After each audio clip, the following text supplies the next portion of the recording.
Halo, selamat pagi anak-anak. Semoga hari ini semua dalam keadaan sehat. Kita doakan untuk yang sakit, semoga cepat sembuh dan cepat bisa belajar kembali. Anak-anak, tidak terasa kita sudah masuk semester 2. Semoga anak-anak menjadi lebih semangat belajarnya, agar hasil belajar pun akan lebih bagus lagi. Untuk hari ini kita mau belajar tematik tema 6, subtema 2, tentang panas dan perpindahannya. Perpindahan kalor di sekitar kita. Menjelaskan isi teks media cetak melalui peta konsep. Peta konsep merupakan cara untuk menyajikan ide atau informasi penting dalam bentuk cabang.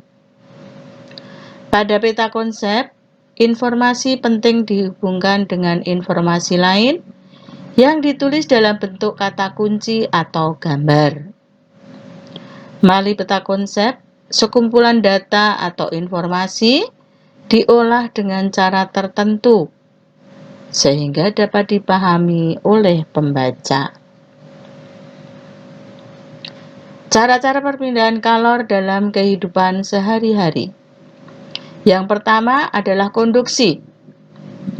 Konduksi merupakan perpindahan kalor tanpa disertai perpindahan zat perantara. Contoh, tangan memegang cangkir berisi teh hangat. Yang kedua, knalpot menjadi panas setelah mesin sepeda motor dihidupkan lama. Yang ketiga, tutup panci akan terasa panas saat panci digunakan untuk memasak. Yang kedua, konveksi. Konveksi merupakan perpindahan kalor melalui perantara di mana zat perantaranya ikut berpindah. Contoh, yang pertama, air yang dipanaskan di dalam panci. Ketika memanaskan air akan terlihat seperti diaduk. Yang B, peristiwa angin laut dan angin darat. Tentu anak-anak tahu ya bedanya angin laut dan angin darat. Bahwa angin laut adalah angin yang berasal dari laut dan ini terjadi pada siang hari, dan angin darat adalah angin yang berasal dari darat, terjadi pada malam hari. Nah, terjadinya angin laut dan angin darat ini disebabkan karena perbedaan suhu udaranya. Kemudian yang C adalah sirkulasi udara yang mengalir melalui jendela karena adanya perpindahan partikel udara panas. Yang ketiga, radiasi. Radiasi merupakan perpindahan kalor tanpa melalui perantara. Contohnya, A. Tubuh terasa hangat ketika dekat dengan api, seperti saat dekat dengan api unggun. Yang B.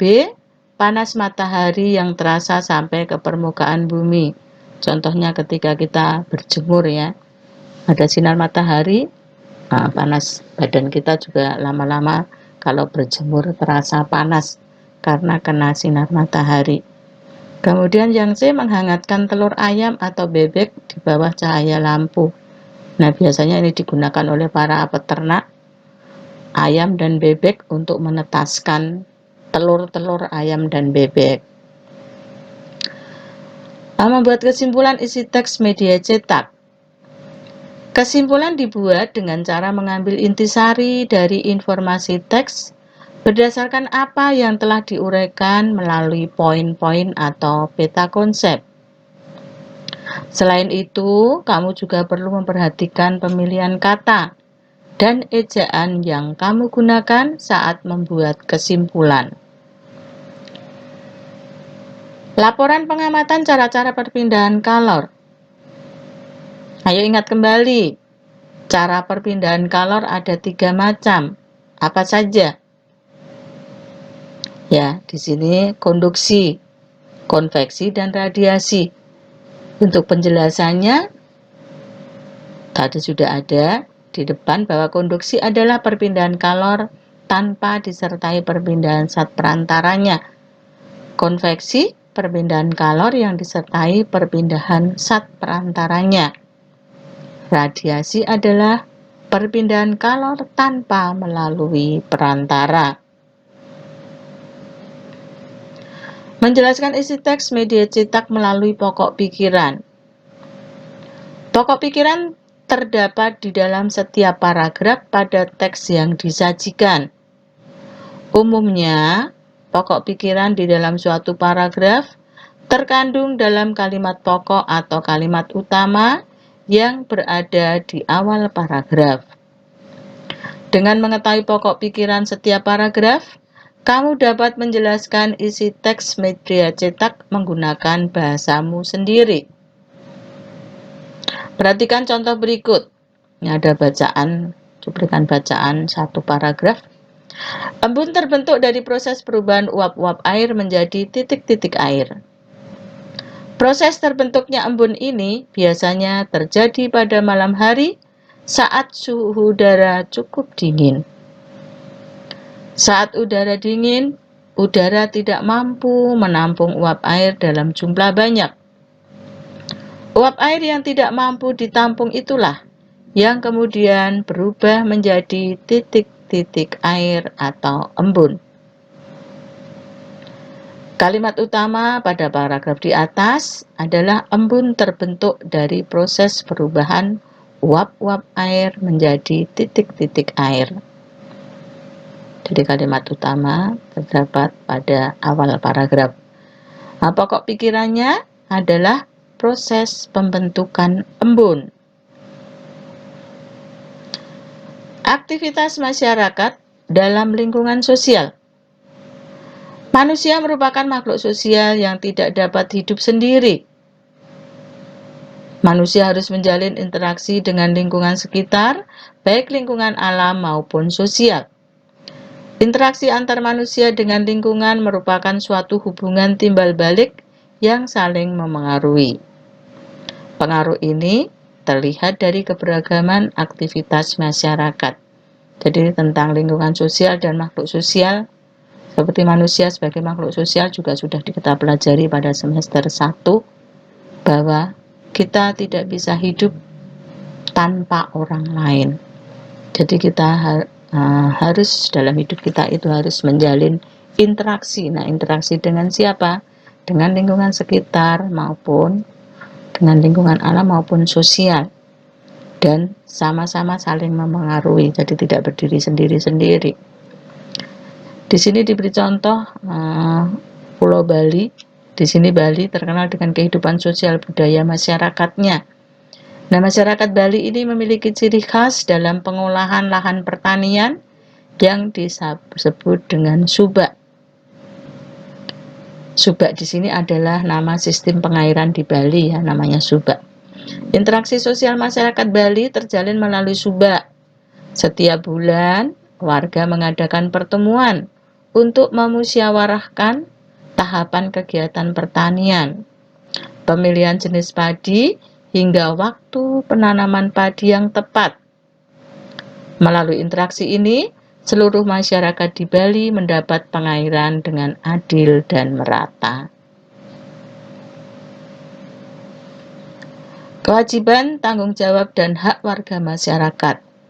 Nah, di sini juga di semester 1 juga sudah, ya. Ternyata di semester 2 juga kita ulang kembali bahwa setiap warga masyarakat memiliki kewajiban, tanggung jawab, dan hak. Nah, kewajiban, tanggung jawab, dan hak beragam wujudnya sesuai lingkungan tempat tinggal. Jika kita menjalankan kewajiban dan tanggung jawab dengan benar, kita akan mendapatkan hak. Kewajiban adalah suatu yang harus dilakukan oleh seseorang. Jika ingin memperoleh hak, kewajiban harus dilaksanakan terlebih dahulu. Tanggung jawab adalah sikap menyadari dan sikap melaksanakan tugas dan kewajiban yang dimiliki. Sedangkan hak adalah segala sesuatu yang diperoleh manusia sejak lahir dan penggunaannya tergantung pada peran yang dimiliki. Membuat kesimpulan isi teks media cetak dari diagram. Untuk menguraikan informasi menggunakan diagram, kamu perlu menentukan pokok pikiran dan informasi penting dari setiap paragraf.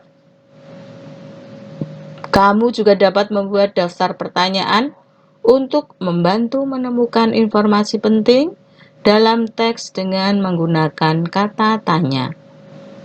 Setelah menentukan pokok pikiran dan jawaban dari pertanyaan yang dibuat, kamu dapat membuat diagram.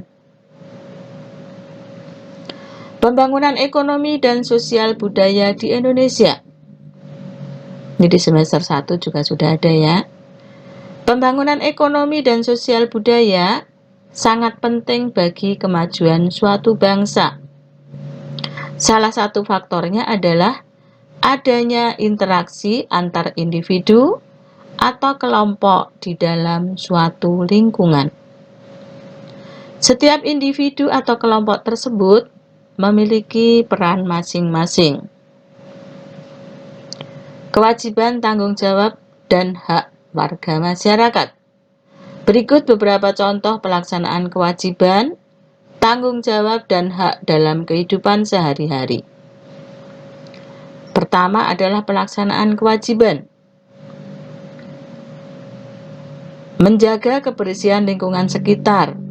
Kemudian yang kedua, mematuhi aturan lalu lintas di jalan. Yang ketiga, mematuhi tata tertib di sekolah. Pelaksanaan tanggung jawab. Di sini contohnya yang pertama adalah merapikan mainan setelah digunakan. Yang kedua, mencuci kaki sebelum bermain, setelah bermain. Kemudian mengumpulkan tugas sekolah tepat waktu. Nah, ini harus kamu perhatikan untuk anak-anak. Jadi di semester 2 paling enggak kamu punya tanggung jawab mengumpulkan tugas sekolah tepat waktu. Jadi jangan menunggu ditagih oleh gurunya. Supaya ada tugas dikerjakan, segera diserahkan. Itu suatu contoh bentuk tanggung jawab kamu sebagai siswa. Kemudian pelaksanaan hak, di sini contohnya beribadah sesuai agama dengan tenang. Belajar di sekolah saat jam pelajaran. Kemudian ketiga, menghirup udara segar setiap pagi. Keuntungan dan kerugian perpindahan kalor dalam kehidupan sehari-hari. Kamu ingat kembali macam-macam perpindahan kalor. Ternyata di sini apa kerugian dan keuntungannya. Perhatikan tabel perbandingan keuntungan dan kerugian adanya perpindahan panas serta antisipasi berikut. Yang pertama adalah perpindahan kalor secara konduksi. Contohnya memasak air menggunakan panci aluminium. Keuntungannya, air akan lebih cepat mendidih. Kerugiannya, logam aluminium lebih cepat panas, sehingga berbahaya jika disentuh langsung. Antisipasinya, memegang gagang yang telah dilapisi oleh bahan isolator, seperti ebonit. Kedua, menggunakan sarung tangan atau kain untuk memindahkan panci dari kompor. Kemudian yang kedua adalah perpindahan kalor secara konveksi. Contohnya adanya aliran air saat air mendidih. Keuntungannya air lebih cepat panas karena aliran air yang panas berasal dari dasar wadah menyebar ke seluruh bagian wadah. Kerugiannya, letupan uap air mendidih berbahaya jika terkena tubuh. Antisipasinya, menggunakan tutup panci saat memasak air, kemudian tubuh tidak terlalu dekat dengan air saat memindahkan panci. Kemudian yang ketiga adalah perpindahan kalor secara radiasi. Contohnya pancaran sinar matahari yang mengenai tubuh. Keuntungannya, tubuh terasa hangat saat terkena sinar matahari dan juga badan kita menjadi sehat ya. Kemudian kerugiannya, jika kondisi matahari sedang terik, kita akan terasa kepanasan. Jadi akan merasa kepanasan. Antisipasinya, menggunakan payung atau topi untuk melindungi tubuh dari terkena sinar matahari secara langsung. Membuat ringkasan teks penjelasan. Untuk dapat membuat ringkasan, kamu perlu menemukan pokok pikiran dari setiap paragraf. Kamu juga bisa membuat diagram untuk memudahkan memahami pokok pikiran dari setiap paragraf pada teks tersebut. Selanjutnya, barulah kamu dapat membuat kesimpulan dengan bahasamu sendiri. Menjelaskan hak dan kewajiban dalam bentuk komik. Hak adalah segala sesuatu yang diperoleh manusia sejak lahir. Hak bisa didapatkan jika kita telah menjalankan kewajiban. Kedua hal tersebut harus dilaksanakan dengan seimbang. Kewajiban dan hak dapat dijelaskan dalam bentuk komik. Untuk menjelaskan kewajiban dan hak dalam bentuk komik, kamu dapat menggambar kegiatan masyarakat sehari-hari dan menuliskan kata-kata yang berkaitan dengan kewajiban dan hak.